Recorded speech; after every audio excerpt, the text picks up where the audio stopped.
મુસ્કુરાહટ charitable ટ્રસ્ટની એક અગત્યની મીટિંગ નવસારીના પ્રજાપતિ આશ્રમ ખાતે મળી હતી। નવસારી જિલ્લામાં તમાકુના વ્યસન કરતા લોકોને વિનામૂલ્યે તમાકુ છોડાવવાનું કામ કરતી મુસ્કુરાહટ ચેરિટેબલ ટ્રસ્ટ નામની સંસ્થાના સભ્યોની એક મીટિંગ નવસારીના પ્રજાપતિ આશ્રમ ખાતે મળવામાં આવી હતી। ગત શનિવારે રાત્રે ટાટા હોલમાં વ્યસન મુક્તિ અભિયાન હેઠળ નાટ્ય સ્પર્ધાનું આયોજન કરનાર મુસ્કુરાહટ સંસ્થાના આગેવાનો દ્વારા તમામના અનુભવ તેમજ સૂચનો લેવામાં આવ્યા હતા અને આગામી સમયમાં કઈ રીતે અને કેવા કાર્યક્રમો દ્વારા વ્યસન મુક્તિ અભિયાન ચાલુ રાખી શકાય તે માટેના પણ સૂચનો લઈ આગળની રણનીતિ નક્કી કરવામાં આવી હતી।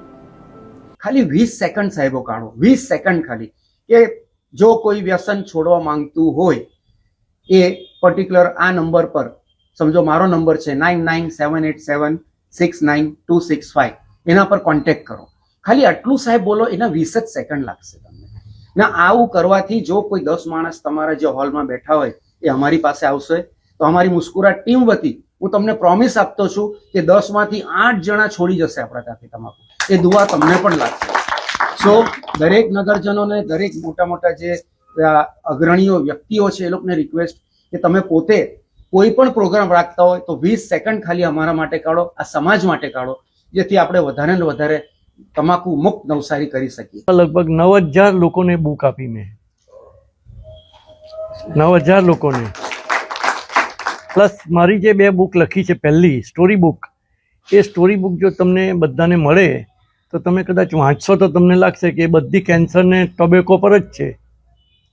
મેં દુનિયાની અંદર 19 દેશમાં ફર્યો ને તેની અંદરથી જે કંઈ મેળવ્યું તેમાંથી આ કેન્સર ને ટોબેકો, આ બેને માટે મેં એ બધી સ્ટોરીઓ જ લખી છે ઓનલી। ને આ સ્ટોરી બુક અગ્રવાલ કોલેજને મેં આપી પહેલી, ત્યારે એમણે મને કહ્યું કે આ બુક ખરેખર તમારે યશદીભાઈને આપવા જેવી છે। એટલે મેં પછી સામેથી ઓફર કરી એમને કે તમે આ વસ્તુ લો અને આનો ઉપયોગ કરો તમે। ને મને આનંદ થયો કે યશદીભાઈ મારી વાત સ્વીકારી અને એ સ્ટોરી બુક આપી એમણે બધે, અને બધાને જે આપી છે એ લોકો જો ખરેખર વાંચશે તેમ કહેશે કે ભાઈ આની અંદર અમને કેન્સર માટે, ઇન્ડિયન નહીં, વ્હાઇટ પીપલોએ બી જે કેન્સરની અંદર સંડોવાયેલા છે એ લોકોની પર બી મેં બધું લખેલું છે। એ સ્ટોરીઓ વ્હાઇટ પીપલની બી સ્ટોરીઓ છે કે એ લોકો બી ડ્રિંકને લીધે, ટોબેકોને લીધે, સ્મોકિંગમાં કેન્સર જે અનુભવ્યું એની અંદરથી કેટલા લોકોએ જાત જાતના કામ કર્યા સાથે, એવા બધાને મેં ભેગા રાખીને સાથે બુક લખી। નું જે અંતિમ ચરણ હતું ટાટા હોલમાં, અને નવસારી નગરજનોને, આજુબાજુના શહેરીજનોએ જે રીતે ઉમળકાભેર એ નાટકોને નિહાળ્યા અને મોડી રાત સુધી આ તમાકુ વ્યસન મુક્તિ અભિયાનને ખૂબ સારો સહકાર આપ્યો અને અમારી ટીમના અંદર એક બુસ્ટિંગ પાવર, જોશ પૂરો પાડ્યો છે। અને બીજું તો માનનીય પિયુષભાઈ ભટ્ટ સરે કીધું જ છે કે કઈ રીતે આગળ વધી શકાય। અને અમારું એવું માનવું છે કે હવે આપણી પાસે આ 3 નાટક, બીજા 6 નાટકો રેડી જ હોય, એના દ્વારા બીજા શહેરોમાં જઈને પણ આ તમાકુ મુક્તિ વ્યસન અભિયાનને ખૂબ જ સારી રીતે આગળ વધારી શકાય એવું અમારું માનવું છે અને કદાચ ટીમ પણ એની સાથે સહકાર આપશે એવી આશા છે। વ્યવસાય સાથે જોડાયા પછી આખા ભારતમાં ઘણી બધી જગ્યાએ કોન્ફરન્સ વગેરે કર્યું, પણ એમાં આવા નોબલ કોઝ માટે આટલી પ્રિપેરેશન થાય, આટલી જહેમત ઉઠાવે અને યશદીભાઈ આટલા, સાચું કહું તો રૂપિયા ખર્ચે એવું મેં પહેલી વાર જોયું છે। તો આપણે સૌ પ્રથમ યશદીભાઈને એપ્રિશિએટ કરીએ। અને બીજું કે આટલા વર્ષોમાં એવું જોયું છે કે ઘણા બધા નાની ઉંમરમાં તમાકુ કે તમાકુને લગતા જે કંઈ પણ વ્યસન શરૂ કરે, પણ એને કેવી રીતે હવે છોડી શકાય એનું નોલેજ નહોતું। અને ઘણીવાર કોઈ આપણને પૂછે કે ભાઈ શું કરીએ, કદાચ ડોક્ટરોને પણ આવું નોલેજ નથી। તો આ જે નવી વાત જે શરૂ કરી કે આ દવાથી, હોમિયોપેથિક દવાથી જે શરૂ કરાય, અને એની મને લાગે છે કે સમાજમાં ખૂબ જરૂર છે। ફક્ત નવસારી નહીં પણ વલસાડની કે સુરતની કે બધી આખા મને લાગે છે ભારતની દરેક કોલેજ, સ્કૂલોમાં અને સમાજમાં આનું બરાબર એડવર્ટાઇઝમેન્ટ થવી જોઈએ કે આવું કામ અમે કરીએ છીએ અને એને માટે હવે જેટલું શક્ય વધારે એડવર્ટાઇઝ અમે કરીશું અને જે લોકોને સ્વેચ્છાએ છોડવું છે તેને અમે હેલ્પ કરીશું। આજની તારીખે તો પ્રયાગરાજનો મહાકુંભ, એમ કહેવાય છે કે કુંભમાં કરોડોની સંખ્યામાં લોકો સ્નાન કરે છે. શાને માટે?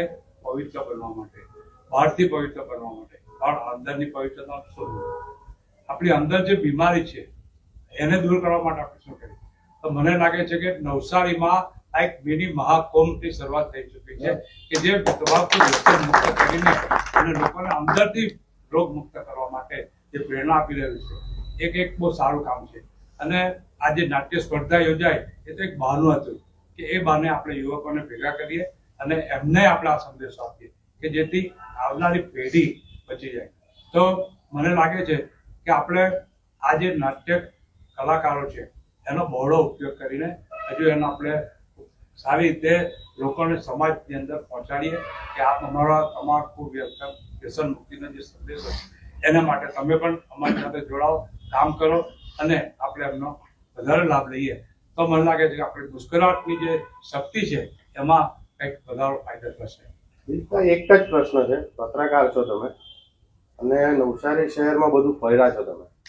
નવસારી શહેરમાં 100 મીટરની અંદર તંબાકુની લારીઓ ને એ બધું પ્રતિબંધ હોવું ખાસ જોઈએ. કરીને આપણી શૈક્ષણિક સંસ્થાઓ જે છે, શાળા કોલેજો, એની બાજુ સરકારે જાહેર હુકમ કર્યો છે કે આજુબાજુ 100 મીટરની અંદર આ વસ્તુ વેચાણ પર પ્રતિબંધ છે. પણ આપણે જાણીએ છીએ કે કોઈ પણ કાયદા કે કોઈ પણ પ્રતિબંધ ફક્ત પોથી પર રહેતા હોય છે. આજે તમે છાપું ઉગાડો કે સમાચાર ટીવીમાં જુઓ તો રોજ થઈને આપણે વાંચવા મળશે કે આટલા કરોડ કે આટલા લાખનો દારૂ પકડાયો. ગુજરાત દારૂબંધી હોવા છતાં રોજ આપણને આવા સમાચાર આવું. તેમ આ પણ કાયદો છે જ, પણ એનો જે સખતાઈથી અમલ થવો જોઈએ એ થઈ શકતો નથી. અને એને કારણે આ બીજું એક આ ન્યુસન્સ પર છે કે શાળામાં જતા કુંબળા બાળકો જે છે એ એના ઉપર એના મગજ ઉપર એની અસર કરતી હોય છે. અને એ તમે સુંદર સવાલ કર્યો કે એનાથી બાળકો એ તરફ લલચાતા હોય છે કારણ કે અન્ય વસ્તુ પણ ત્યાં વેચાતી હોય છે. તો કુતૂહલ ખાતર પણ બાળકે લેવા પ્રેરાતો હોય છે. અને એ આ જે કાયદો છે એનો કડકાઈથી અમલ થવો જોઈએ એ મારી માંગ છે. Bureau report NDC news, Navsari.